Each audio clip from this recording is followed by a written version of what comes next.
começo com uma premissa simples, mas que nos ajudará a pensar algumas coisas, não? Nos exercícios espirituais, Santo Inácio de Loyola diz algo muito bonito. Nós, enquanto cristãos, temos o dever, aqui é dever, de sentir com a igreja, porque nós fazemos parte deste corpo.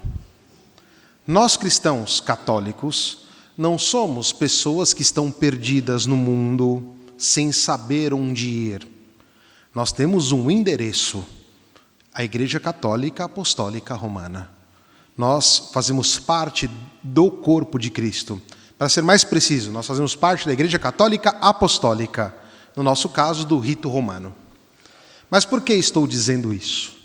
Porque hoje a nossa meditação ela vai entrar em um ponto muito atual daquilo que a Igreja, através de Papa Leão, tem nos proposto.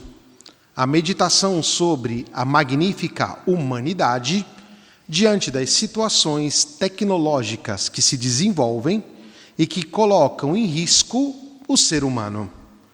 E a encíclica que ele lançou há pouco tempo, chamada Magnifica Humanitas, ou a Humanidade Magnífica, é, para nós, um ponto de leitura. Então, estimulo cada um de vocês, nesta semana, é uma leitura super agradável, de ir no site do Vaticano, gratuito, você pega, em português, você pega lá a encíclica e comece a ler. Não precisa ler de maneira tão detida, ela é muito ampla, mas ela é muito bonita. Isso significa que nós que sabemos onde andar, qual é o nosso endereço, nós, junto com a igreja e em comunidade, somos capazes de dar ao mundo uma resposta que muitas vezes o mundo está procurando. E nós, católicos, temos esta possibilidade e esta capacidade. Isso aqui é a premissa, que é o que está por trás daquilo que nós vamos refletir. E por quê? Porque nós vemos duas grandes ondas. A primeira grande onda do nosso, diria de 1995 para cá, 30 anos, começou a se publicar muito livro de autoajuda. Então tem livro de autoajuda para tudo que é lugar. Você vai na livraria, tem uma estante imensa de livros de autoajuda. E aí você vai perceber que tem sempre os mesmos autores. 10 dicas para ser feliz. Aí no ano que vem ele volta com 20 dicas para ser feliz, porque as 10 não eram suficientes. Depois ele volta com 30 dicas para ser feliz, né? Depois 40 dicas para ser feliz e um pouquinho mais. E aí parece que entra numa espiral de uma questão de autoajuda. Mas é absolutamente normal e natural. Por quê? Porque nós, seres humanos, queremos nos conhecer. Queremos saber quem somos. E depois nós experimentamos os nossos limites. Todo mundo aqui fica chateado quando percebe que não conseguiu alcançar aquilo, ou que projetou uma determinada coisa, as coisas não saíram da maneira como se pensou, e aí começa a se colocar em xeque.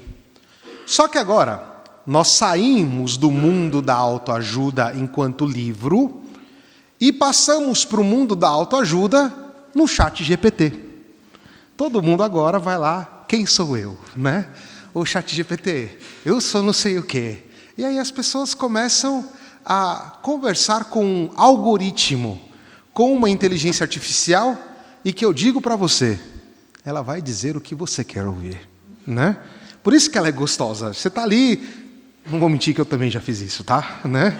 Então, ChatGPT, quem sou eu, né? Ah, você é o Padre Douglas, não sei o que lá e tal, e fala tudo que eu sou, impressionante. Né? Então, o mundo começa a se preocupar muito com essa questão de saber quem se é. Então, sai da autoajuda e vai para um prompt de inteligência artificial. E o que acontece nisso aqui?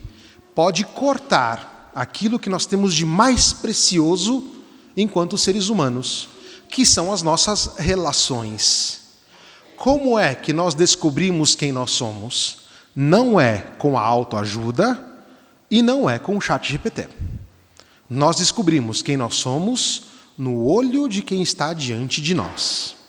Só que nós vamos perceber que os nossos irmãos eles também têm os seus limites. Então nós precisamos de um modelo, mais do que um modelo, de uma verdade sobre o homem, que seja verdadeiramente humana e que seja verdadeiramente divina. O nome disto, ou deste, é Jesus Cristo de Nazaré. E o Papa Leão vai citar nesta encíclica várias vezes que o mistério do homem se revela no Verbo divino. E depois vai dizer, Cristo revela ao homem quem é o homem e a sua altíssima vocação. Gaudium et Spes, que é um documento da Igreja do Vaticano II, número 22. Ele cita isso pelo menos 5 vezes no documento.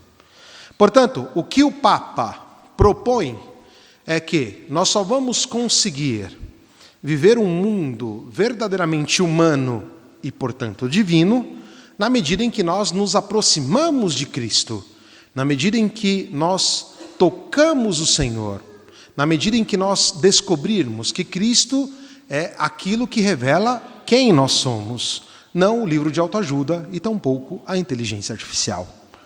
E aqui entra em cheio no Evangelho. E por que entra em cheio no Evangelho? Porque Jesus Cristo vê Mateus, que está sentado na coletoria de impostos. Provavelmente, Mateus devia ter muitas dificuldades interiores. Trabalhar com alguém que cobra impostos, em geral, não é uma pessoa bem falada, não? Quantos de nós aqui já não xingamos o governo porque nos mandou uma DARF, né? Sobretudo agora que a gente tem que pagar o imposto de renda, não? Quantos de nós aqui não achamos ruim porque o imposto aumentou? Então imagina que Mateus, que era um cobrador de impostos, o tipo de pessoa que ele devia ser e o quanto as pessoas olhavam mal para ele. Quantas dificuldades ele deveria ter ali na coletoria de impostos. Quanto talvez vício por dinheiro ou por coisas não boas ele vivia ali. Não é que ele estava no bem bom. Agora imagine que provavelmente São Mateus tinha, e olha o nome, não? São Mateus. Primeiro era o cobrador de impostos, era o São Mateus.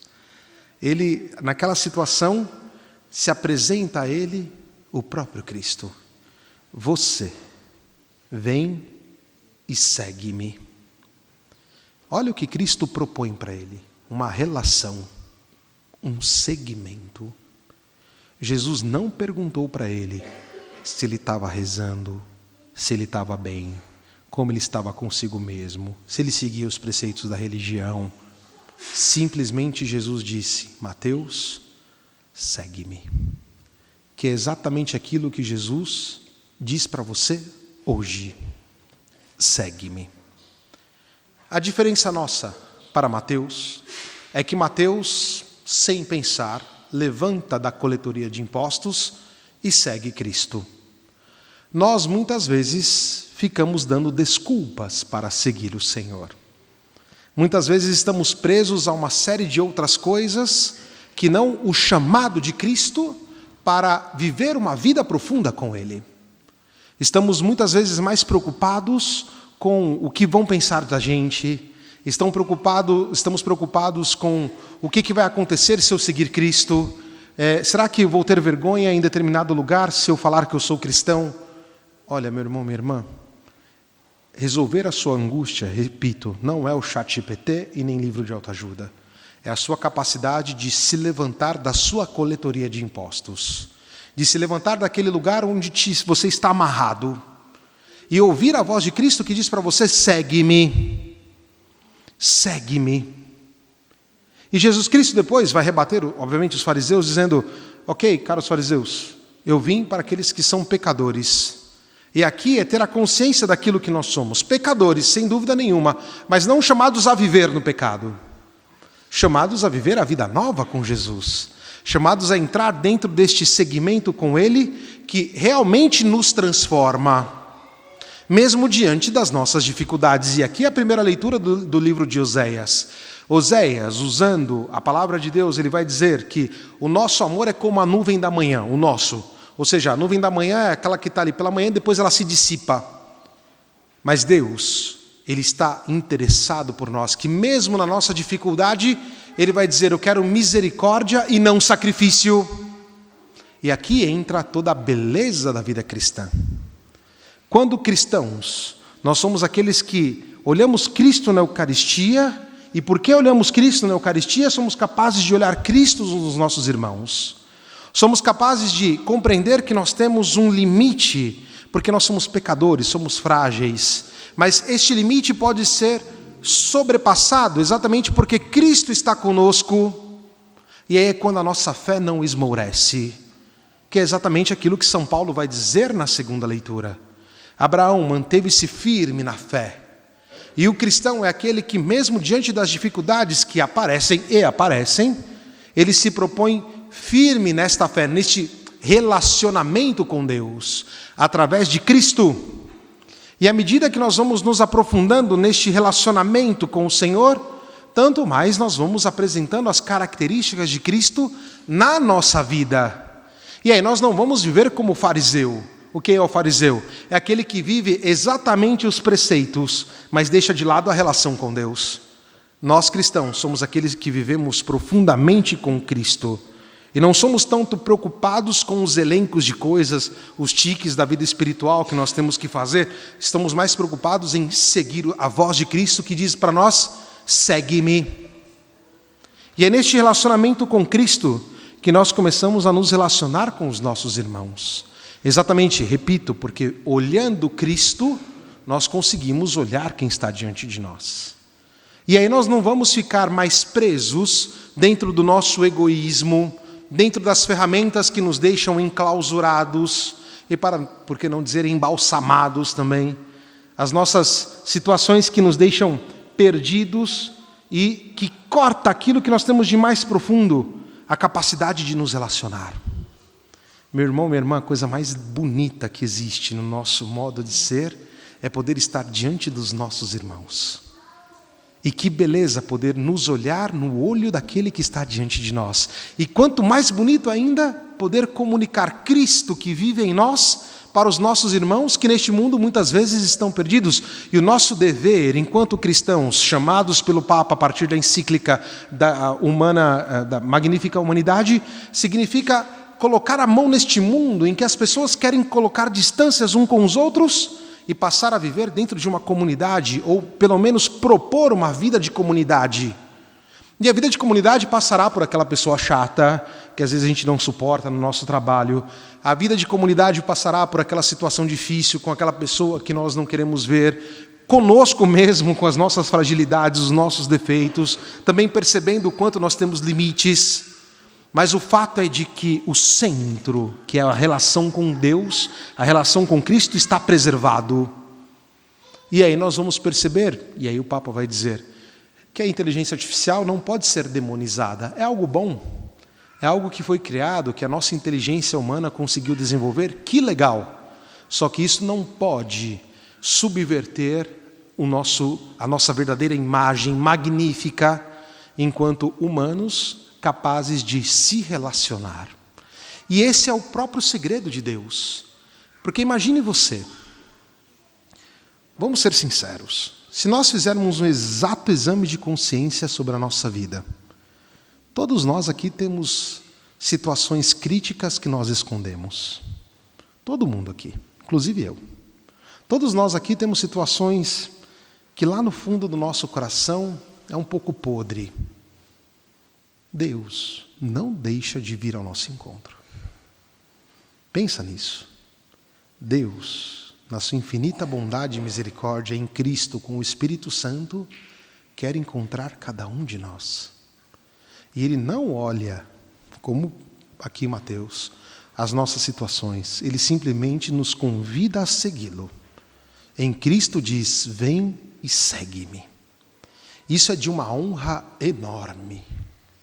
É de uma honra enorme. E é isso que se fundamenta a nossa vida humana e cristã. A capacidade de nos colocar em jogo, de nos relacionar, de perceber as nossas fragilidades, mas de perceber também a nossa grandeza. De perceber a fragilidade do outro e não nos pararmos ali diante daquela dificuldade, mas ir além. Observar que mesmo a dificuldade do outro é uma possibilidade de dar um passo mais profundo.